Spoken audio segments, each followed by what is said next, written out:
கடந்த 17ஆம் தேதி ஜூலை மாதம் திராவிட முன்னேற்றக் கழகத்தினுடைய 5 நாடாளுமன்ற உறுப்பினர்கள் கழகத் தலைவருடைய வழிகாட்டுதலின் பேரில் டெல்லியில் தேர்தல் ஆணையத்தை சந்தித்து 5 கோரிக்கைகள் அடங்கிய ஒரு மனுவினை தந்தோம்.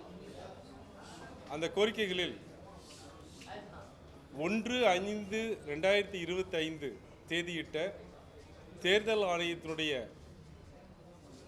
நோட்டிஃபிகேஷன் பிரகாரம் இறந்த வாக்காளர்களை பட்டியலிலிருந்து தேர்தல் ஆணையமே நீக்க வேண்டும், அதற்கு யாருடைய கோரிக்கையும் தேவையில்லை என்ற அந்த குறிப்பாணையின்படி இறந்த வாக்காளருடைய பெயர்களை பட்டியலிலிருந்து உடனே நீக்க வேண்டும் என்ற கோரிக்கையும்,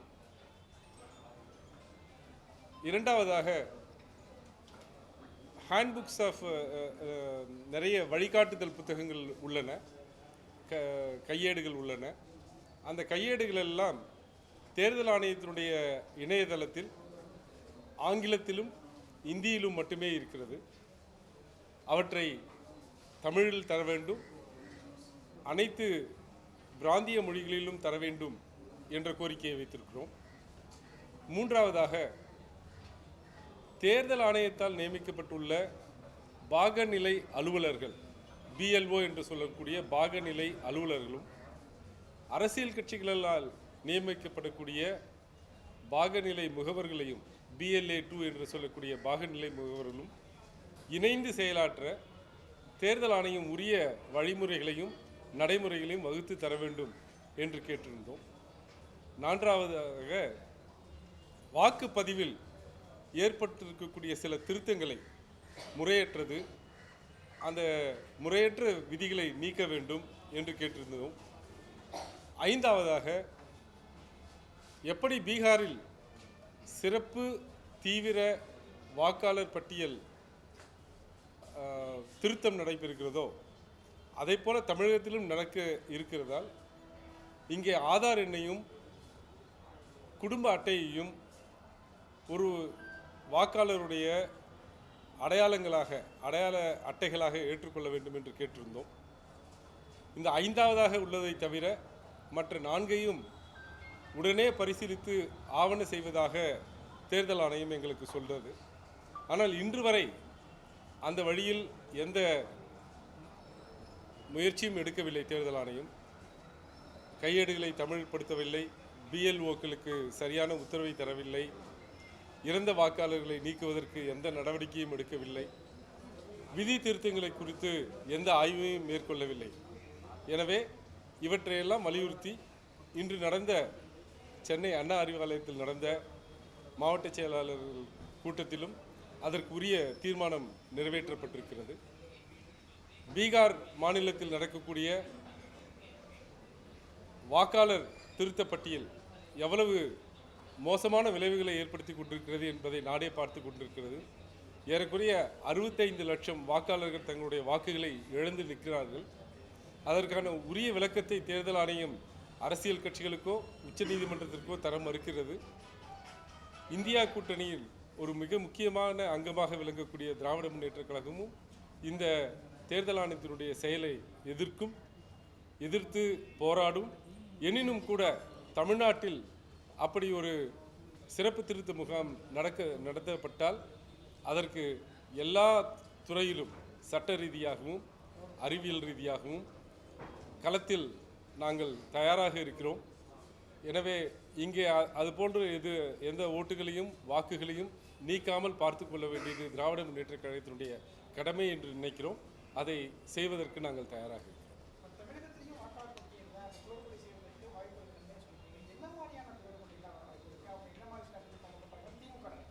அதாவது அந்த சிறப்பு திருத்த வாக்காளர் பட்டியல் இருக்கு இல்லையா, அதில் என்ன முக்கியம் அப்படின்னு கேட்டிங்கன்னா, முதல்ல எல்லா வாக்காளரும், ஒவ்வொரு வாக்காளரும் ஒரு படிவத்தை நிரப்பி தர வேண்டும். அப்போ தான் அவர் வாக்காளர் ஆக முடியும். இரண்டாவது, உங்களுடைய பெயர் 2003 வாக்காளர் பட்டியலில் இருந்ததுன்னா நீங்கள் வெறும் படிவத்தை மட்டும் பூர்த்தி செய்து தந்தால் போதும். அவருடைய குழந்தைகள் அந்த வாக்காளர் பட்டியலுடைய எக்ஸ்ட்ராக்ட் எடுத்து படிவத்தை நிரப்பி தந்தால் போதும். அப்படி இல்லாதவர்கள் அனைவரும் இருப்பிடச் சான்றிதழையும் பிறப்புச் சான்றிதழையும் தர வேண்டும். இது எத்தனை மக்கள்கிட்ட இருக்கும், எத்தனை சாதாரண மக்கள்கிட்ட இருக்கும், அடித்தட்டு மக்கள்கிட்ட இருக்கும் அப்படிங்கிறது மிகப்பெரிய கேள்வி. ஒன்று. இரண்டு, இறந்த வாக்காளர்களை நீக்குவது, இரட்டை பதிவு கொண்ட வாக்காளர்களை நீக்குவது, இடம்பெயர்ந்த வாக்காளர்களை நீக்குவது அப்படிங்கிறது நான் ஏற்கனவே சொன்ன மாதிரி பாகநிலை அலுவலர் பிஎல்ஓ என்று சொல்லக்கூடிய அந்த அலுவலர் தான் போய் வீடு வீடாக பார்க்க போகிறார். அவர்கள் முறையாக அந்த பணியை செய்வதில்லை என்பதுதான் இந்திய கூட்டணியுடைய மிகப்பெரிய புகார். வீடு வீடாக சென்று யார் யார் இறந்திருக்கிறார்கள், யார் யார் இரட்டை பதிவு வாக்கு வைத்திருக்கிறார்கள் என்ற எனுமரேஷன் கணக்கீடை ஒழுங்காக எடுக்குவதில்லை. எனவேதான் இத்தனை லட்சம் வாக்காளர்கள் நீக்கப்பட்ட நிலையில் இருக்கிறார். இந்த பணி தமிழ்நாட்டில் நடக்கும்போது இது போன்ற முறைகேடுகள் நடக்கக்கூடாது. வீடு வீடாக சென்று பார்ப்பதென்றால் பாகநிலை அலுவலர் உண்மையிலேயே வீடு வீடாக செல்ல வேண்டும். அதற்கான கணக்கீடுகளை எடுக்க வேண்டும். கணக்கீடுகளை அரசியல் கட்சிகளுடைய அங்கீகரிக்கப்பட்ட அரசியல் கட்சிகளுடைய பாகநிலை முகவர்களுடன் பகிர்ந்து கொள்ள வேண்டும். அவர்களுடன் ஆலோசனை நடத்த வேண்டும். இதெல்லாம் நாங்கள் சொல்லலை, இதெல்லாம் தேர்தல் ஆணையத்துடைய கையேடில் இருக்கிறது. இந்த வழிமுறைகளை சரியாக பின்பற்ற வேண்டும். அப்படி பின்பற்றாமல் நடந்ததுதான் பீகார் வாக்காளர் திருத்த பட்டியல். அதுபோன்று தமிழகத்தில் நடந்துவிடக்கூடாது, நடக்கக்கூடாது என்பதுதான் எங்களுடைய கோரிக்கை. பீகார்ல வந்து எலெக்ஷன்ஸ் வந்து 3 months தான் இருக்கு. இப்போ கடைசி நேரத்தில் பண்ணாங்க.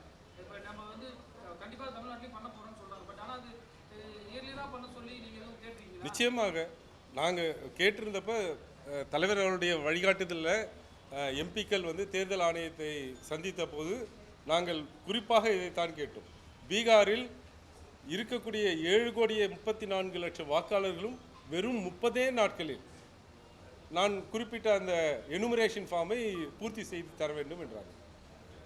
Humanly impossible. அதே போன்று தமிழகத்தில் நடத்துவீர்கள் என்றால் இங்கே இருக்கக்கூடிய 6,34,00,000 வாக்காளர்களுக்கு 1 மாதம் கொடுத்தால் போதாது. அவர்கள் உரிய ஆவணங்களை பெறுவதற்கும் படிவங்களை பூர்த்தி செய்வதற்கும் குறைந்தபட்சம் 2 மாதங்கள் அவகாசம் வேண்டும் என்று கேட்டோம்.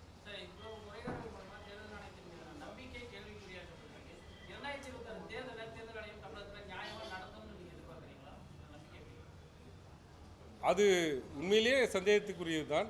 ஆனால் திராவிட முன்னேற்ற கழகத்தினுடைய அடிமட்ட தொண்டதிலிருந்து தலைமை கழகம் வரை இதில் உறுதியாக களத்தில் இருந்து போராடுவதால் அந்த முறைகேடுகளை அனுமதிக்க மாட்டோம்.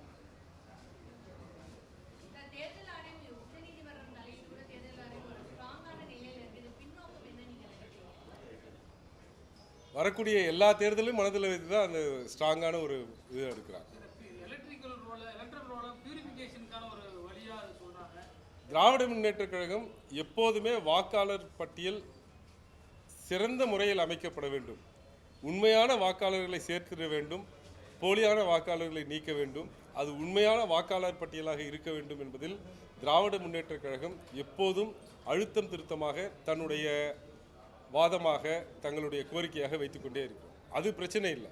இறந்த வாக்காளர்களை நீக்க வேண்டும்ன்றதை நாங்களும் இப்போ கூட கேட்டிருக்கோம். அதே போல் இரட்டை பதிவு வாக்காளர்களை நீக்க வேண்டும். ஆனால் நீக்கப்படுபவர்கள் உண்மையிலேயே இறந்தவர்களாக இருக்கணும். நேற்று கூட உச்சநீதிமன்றத்தில் ஒரு வழக்கறிஞர் பீகாரில் இறந்ததாக நீக்கப்பட்ட 2 வாக்காளர்களை உயிருடன் கொண்டு வந்து உச்சநீதிமன்றத்தில் நிறுத்தினார். அது போன்ற முறைகேடுகள் நடக்கக்கூடாது என்பதுதான் எங்களுடைய வாதம்.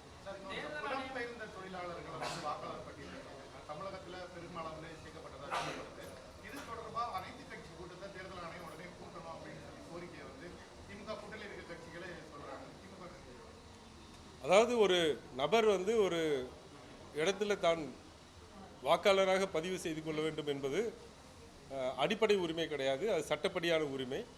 அதற்கு அவர் 3 அடிப்படை தகுதிகளை பெற்றிருக்க வேண்டும். ஒன்று, இந்திய குடிமகனாக இருக்கணும்.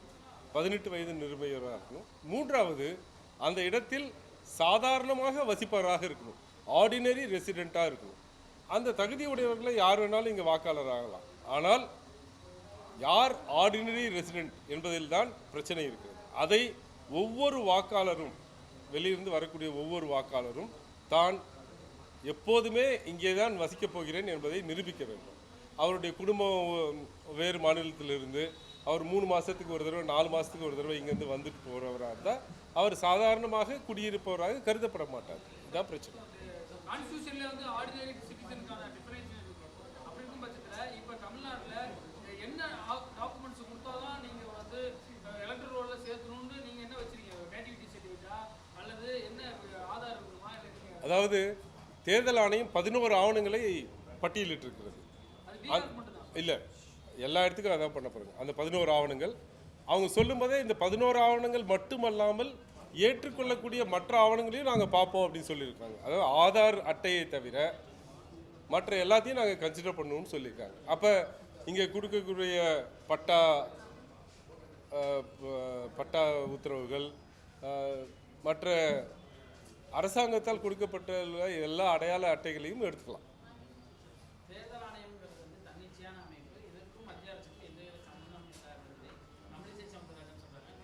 தேர்தல் ஆணையம் நியாயமாக தேர்தலுக்கு முன்பே இந்த கேள்வி கேட்க 2 விஷயம். இவிஎம் மிஷினை அறிமுகப்படுத்திய போது காங்கிரஸ் ஆட்சியில் இருந்தப்ப இதே பாஜக தான் வந்து தேர்தல் ஆணையம் காங்கிரஸோடைய கைப்பாவையாக செயல்படுகிறதுன்னு உச்சநீதிமன்றம் வரைக்கும் வழக்கு போட்டாங்க. இப்போ எப்படி மாறிச்சு? இவர்கள் மிக மோசமாக தேர்தல் ஆணையத்தை தங்களுடைய கையில் எடுத்துக்கொண்டு வாக்காளர் பட்டியலில் இவ்வளோ பெரிய மோசடியை செய்து திரு ராகுல் காந்தி அவர்கள் சொன்னதைப் போல கர்நாடக மாநிலத்தில் துவங்கி மகாராஷ்டிரா மாநிலம், ஒரிசா மாநிலம் எல்லா மாநிலத்திலும் வாக்காளர் பட்டியலை முறையற்ற வகையில் திருத்தங்கள் செய்து வெற்றிகளை பெற்றிருக்காங்க. அதனால் அவங்க அப்படி தான் சொல்லுவாங்க.